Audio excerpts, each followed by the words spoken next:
Hello everyone, how you going? We're at Brian McGrath's at Pakenham. This is old fashioned. I've been treating old fashioned for a very long time. This is the nicest he's ever been to me. Anyway, if you have a pole issue, which you know is never the pole, I always say that he is not sore here. But if you've got things that you think are the pole, there's a couple of different things. One of which is a T&J, which is a temporomandibular joint. And on him, you can see that it does not feel good. So this is the joint right here. You can see that bump right there. That's the skull. Down here is the jaw, and you have muscles that feed through here. Now I'm going to be mindful.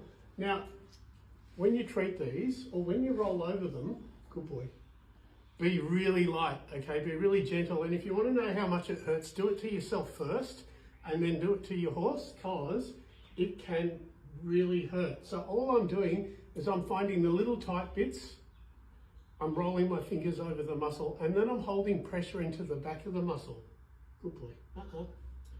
And then I'm trying to, they're really small muscles up the top there where the attachment is. So I'm trying to be as gentle as possible. He has been known to be a bit bitey. A little right? bit. A little bit. Understatement. So I'm being really kind to him.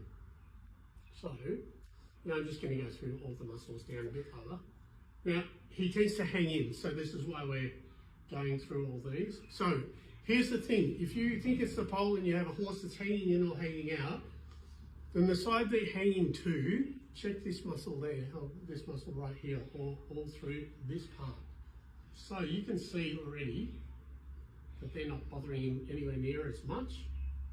Oh, mate, good boy. Oh, yeah. So, anyway. I'm not going to bully it, but you can see the difference, right? So if you have a horse hanging in or hanging out, go to the side they're hanging, check up here, but be really nice, okay? Thanks.